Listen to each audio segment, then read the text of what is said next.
इस बीच यूपी के बदायूं से भी बड़ी खबर सामने आ रही है। कार और ट्रैक्टर की भीषण टक्कर हुई है बदायूं में। हादसे के बाद कार के परखच्चे उड़ गए। हादसे में 4 लोगों की मौत हुई है, 3 लोग घायल हो गए। बड़ी खबर अहम जानकारी आपको यूपी के बदायूं से दे रहे हैं। बड़ी खबर अहम जानकारी है। तो हादसों का रविवार इसको कह सकते हैं। कार और ट्रैक्टर की भीषण टक्कर। एक तरफ नोएडा के पेरिफेरल हाईवे पर हादसा हुआ, दूसरी तरफ बदायूं में हादसा हुआ है जिसमें 4 लोगों की मौत हुई है, 3 लोग घायल हो गए। यूपी के बदायूं से बड़ी खबर, कार और ट्रैक्टर की भीषण टक्कर और इस हादसे के बाद कार के परखच्चे उड़ गए।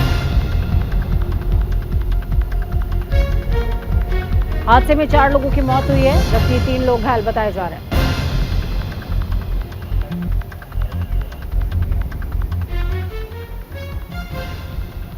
वहीं इस बीच यूपी के कुशीनगर से भी बड़ी खबर सामने आ रही है। यूपी के कुशीनगर में तेज रफ्तार बुलेरो ने 3 युवकों को रौंद दिया है। अस्पताल ले जाते समय तीनों की मौत हो गई है। फाजिल नगर स्थित बड़हरवा मोड़ की ये घटना है।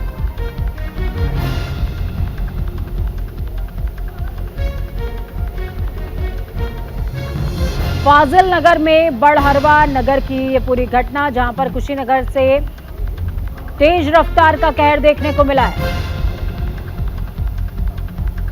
अस्पताल ले जाते वक्त तीनों की मौत हो गई है। बड़ी खबर अहम जानकारी इस वक्त की आपको दे रहे हैं। फाजिल नगर स्थित बड़हरवा में ये घटना सामने आई है।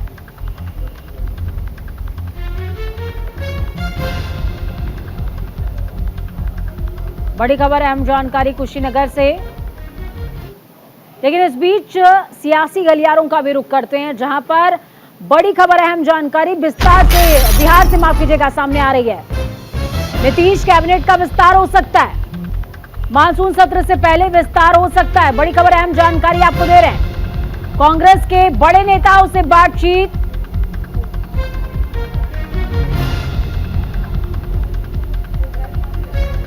10 जुलाई से शुरू हो रहा है मानसून सत्र। कांग्रेस के बड़े नेताओं से बातचीत हो सकती है। नीतीश मंत्रिमंडल का विस्तार हो सकता है।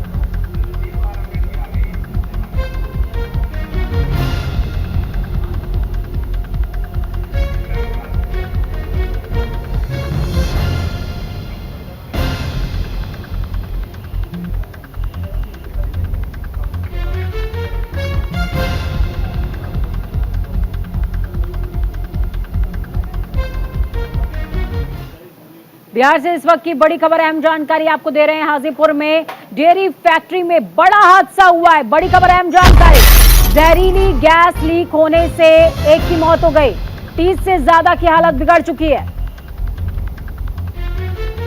बिहार के हाजीपुर से बड़ी खबर दे रहे हैं आपको, जहां पर डेयरी फैक्ट्री में भीषण हादसा, 30 से ज्यादा मजदूरों की हालत गंभीर।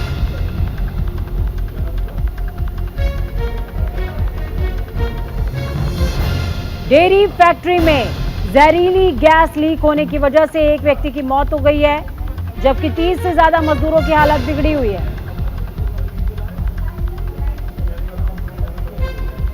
तस्वीरें भी आपको दिखा रहे हैं किस तरीके से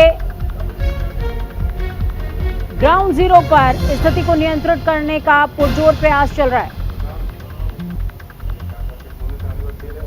सांस ज़्यादा फूल रही है, गंभीर स्थिति में है पेशेंट और हम लोग इसको मैनेज कर रहे हैं। यहाँ पर नियर अबाउट 40 के करीब आए हैं पेशेंट। क्या मामला? गैस का रिसाव का, मेनली लंग्स में ही डैमेज होगा सारा चीज़। अगर लंग्स डैमेज होगा तो ब्रेन को भी इफेक्ट होता है उसका। तो हम लोग वही मैनेज कर रहे हैं, उसको ऑक्सीजन दे रहे हैं, ज़रूरी मेडिसिन जितना है वो सब चल रहा है। काफ़ी लोग स्टेबल हो गए हैं। हाँ, एक हो गया। ये घटना हुई है, अभी देख रहे हैं कि राज फ्रेश जो डेयरी प्रोडक्ट बनाती है आइसक्रीम वगैरह का, इनका जो अमोनिया का सिलेंडर था उसे गैस अमोनिया के रिसाव हुआ। ये लगभग हम लोगों को आधा घंटा पहले जानकारी मिली है। फायर ब्रिगेड की गाड़ी पूरी अमोनिया की गैस को दबाने के लिए काम कर रही है। यहाँ तक कि जैसा बताया जा रहा है कि राज फैक्ट्री के जो इनकी इंटरनल टीम है जो गैस के रिसाव को रोकती है, उन्होंने बल्ब को बंद कर लिया है लेकिन हम लोग एहतियात के तौर पर पूरा अपना कार्रवाई कर रहे हैं। क्या बनाती है? ये आइसक्रीम फैक्ट्री है, राज फ्रेश करके डेयरी प्रोडक्ट के बहुत सारे सामान भी बनाती है। इस बीच बड़ी खबर अहम जानकारी यूपी से दे रहे हैं आपको। 3 दिन से आईटी की छापेमार कार्रवाई जारी है। छापेमारी में आईटी टीम को मिली है बड़ी कामयाबी। बड़ी तादाद में गोल्ड और कैश बरामद हुआ है।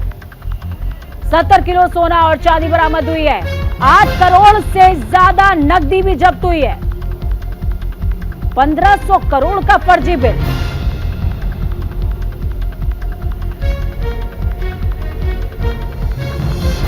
बड़ी खबर अहम जानकारी आपको दे रहे हैं, जहां पर 1500 करोड़ के फर्जी बिल मिले हैं। कारोबारी संजीव झुनझुनवाला और राधा मोहन पुरुषोत्तम दास के ठिकानों पर छापेमारी के दौरान ये बरामदगी हुई है। 70 किलो चांदी और सोना।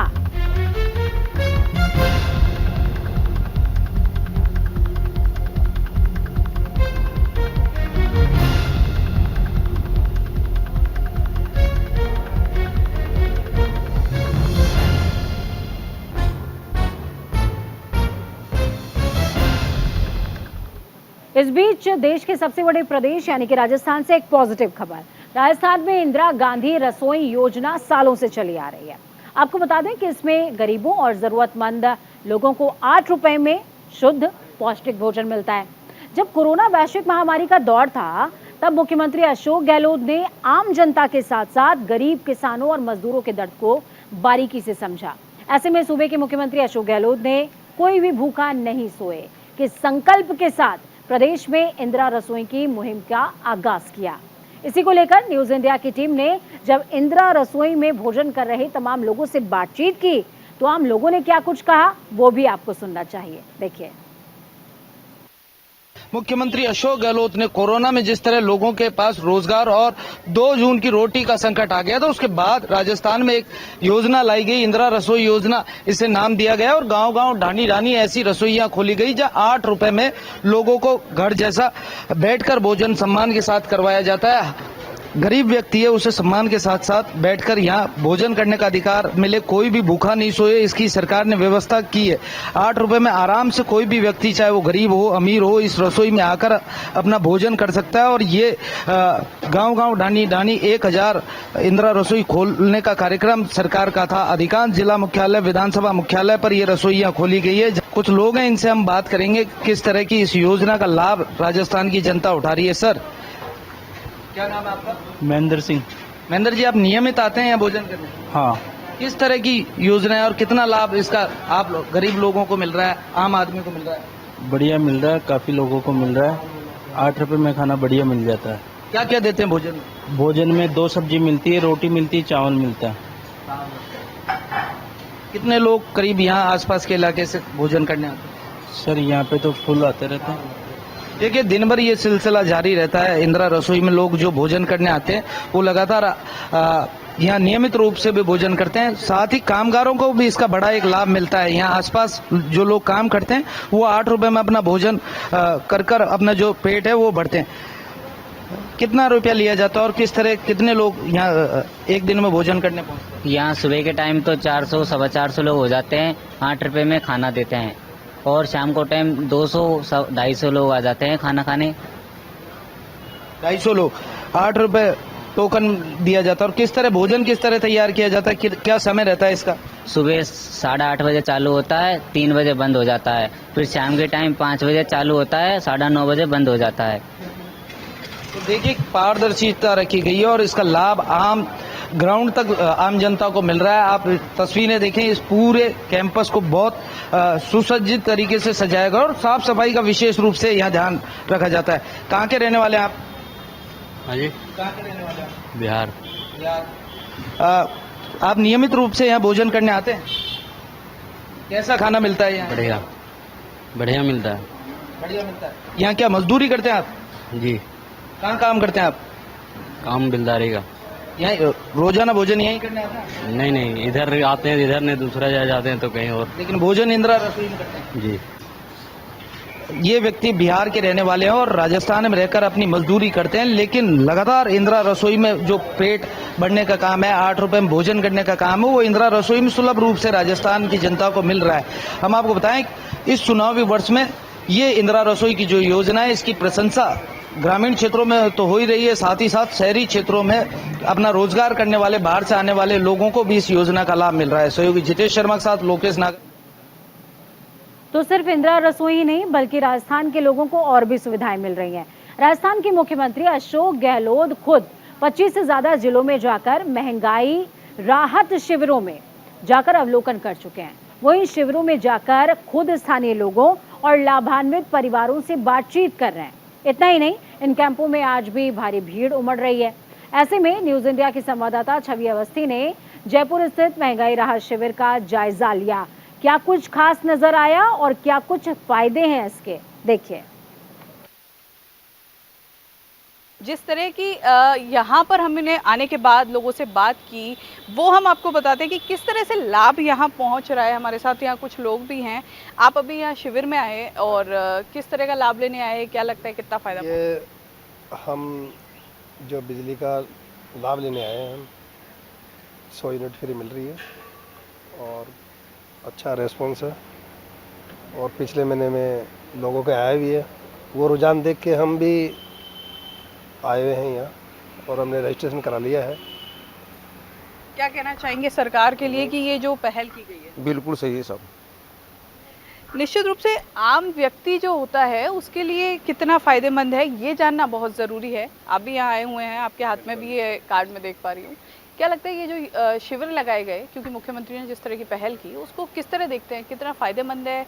क्या और आपको लगता है कि कुछ और इसमें जोड़ा जाना चाहिए था, या फिर जो है उसमें आम जनता बहुत संतुष्ट है? देखो, अशोक गहलोत साहब ने जो ये योजना चलाई है, एक तो सारी योजनाएं एक ही जगह हो रही है, इससे लोगों को अलग अलग जगह भटकना नहीं पड़ रहा। और जन आधार के थ्रू इन योजनाओं जैसे बिजली है, 25 लाख का चिरंजीवी बीमा है, 10 लाख का एक्सीडेंटल बीमा है, और राशन किट है, वो कई लोगों को मिल रहा है। जैसे कुछ लोगों को तो 3-4 योजनाओं का ही फ़ायदा मिल रहा है। देखिए, अगर हम देखें तो पिछले 9 साल में जिस तरीके से महंगाई बढ़ी है, जिस तरीके से बेरोजगारी बढ़ी है, तो एक आम आदमी के अगर घर के खर्चे की अगर हम बात करें तो उसको अपना घर चलाना बहुत ही परेशानी वाला हो रहा था। और इसे देखते हुए कांग्रेस सरकार ने जो ये योजना निकाली है और महंगाई राहत कैंप निकाला, ये स्वागत योग्य है। आप देखिए, आज अगर घर में 500 रुपये का सिलेंडर आता है, अगर उनके पास जो राशन की किट आती है, 100 यूनिट अगर उनकी बिजली फ्री होती है, और साथ ही साथ स्वास्थ्य में जो 25 लाख और 10 लाख का उन्होंने बीमा दिया है, इससे आप देखिए घर के अंदर कितनी खुशहाली आएगी, कितना उनकी बचत होगी। मुझे लगता है तकरीबन 4 से 4.5 हज़ार एक आम आदमी के परिवार के घर की बचत होती है अगर उसे अन्नपूर्णा योजना में मिलता है। साथ ही साथ सामाजिक सुरक्षा देकर जो वृद्धजनों का भी माननीय मुख्यमंत्री जी ने काम किया है, वो भी देखिए स्वागत योग्य है। 750 को उन्होंने 1000 रुपये किया और इसको भी 15% हर वर्ष वृद्धि होगी। तो ये जो कैंप लगाया गया है, इस कैंप का जो मेन मोटिव हमें दिखता है, वो मोटिव है कि जो आम जनता महंगाई से त्रस्त हो रखी है, उसे राहत देने का काम माननीय मुख्यमंत्री जी कर रहे हैं। 10 जगह भटकने की जरूरत नहीं है। तो ये जो कॉन्सेप्ट है मुख्यमंत्री अशोक गहलोत का, इसको कहीं ना कहीं राजस्थान की जनता काफी सराह रही है। न्यूज इंडिया के लिए जयपुर से छवि अवस्थी की रिपोर्ट। तो इस बीच राजधानी लखनऊ से बड़ी खबर, अहम जानकारी दे रहे हैं। लखनऊ में आज से आरएसएस पूर्वी क्षेत्र की बैठक होगी। बड़ी खबर, अहम जानकारी, 30 जून तक चलेगी आरएसएस पूर्वी क्षेत्र की बैठक। 27 से 30 जून तक बैठक में शामिल होंगे सर कार्यवाहक दत्तात्रेय होसबोले। सरस्वती शिशु मंदिर निराला नगर में कार्यशाला चलने वाली है। कार्यशाला में 100 प्रचारक शामिल होंगे। आरएसएस के प्रचारकों को नई भूमिका समझाएंगे होसबोले। लोकसभा चुनाव को लेकर के बैठक बेहद खास मानी जा रही है। पूर्वी क्षेत्र में आने वाले काशी, अवध, गोरक्ष और कानपुर प्रांत विभाग जिला प्रचारकों की बैठक लेंगे दत्तात्रेय होसबोले। दत्तात्रेय होसबोले मुख्यमंत्री योगी आदित्यनाथ से भी कर सकते हैं मुलाकात।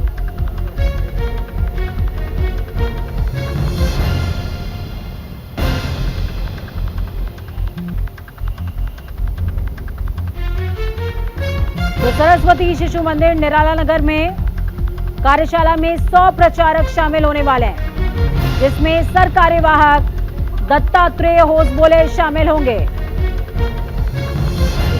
आज पूर्वी क्षेत्र की बैठक है। 27 तारीख से लेकर 30 जून तक की बैठक चलेगी। बैठक में अलग अलग पहलुओं पर लोकसभा चुनाव के लिए क्या कुछ जरूरी है, किस तरीके से मजबूती दी जाए बीजेपी को, मतदाताओं को किस तरीके से जागरूक किया जाए, इन तमाम पहलुओं पर आरएसएस की ओर से चर्चा की जाएगी।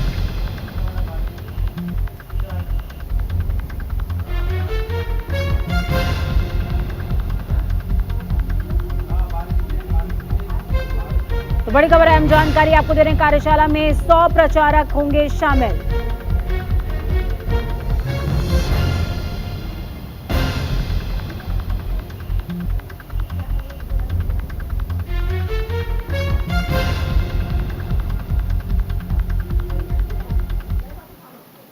इस बीच अगर आप दिल्ली एनसीआर से ताल्लुक रखते हैं तो आपके लिए अच्छी खबर है, और ये अच्छी खबर हो सकता है आपको पहले से पता भी हो। बड़ी खबर अहम जानकारी दे रहे हैं, दिल्ली एनसीआर भीगा भीगा है, झमाझम बारिश हो रही है। देर रात से ही झमाझम बारिश के बाद मौसम सुहाना, कई इलाकों में जल जमाव की स्थिति, कहीं राहत है तो कहीं आफत है।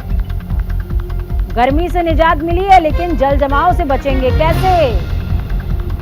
कई इलाकों में जल जमाव की समस्या भी बरकरार है। दिल्ली एनसीआर में झमाझम बारिश का दौर, देर रात से हो रही है झमाझम बारिश के बाद मौसम सुहाना हो गया है।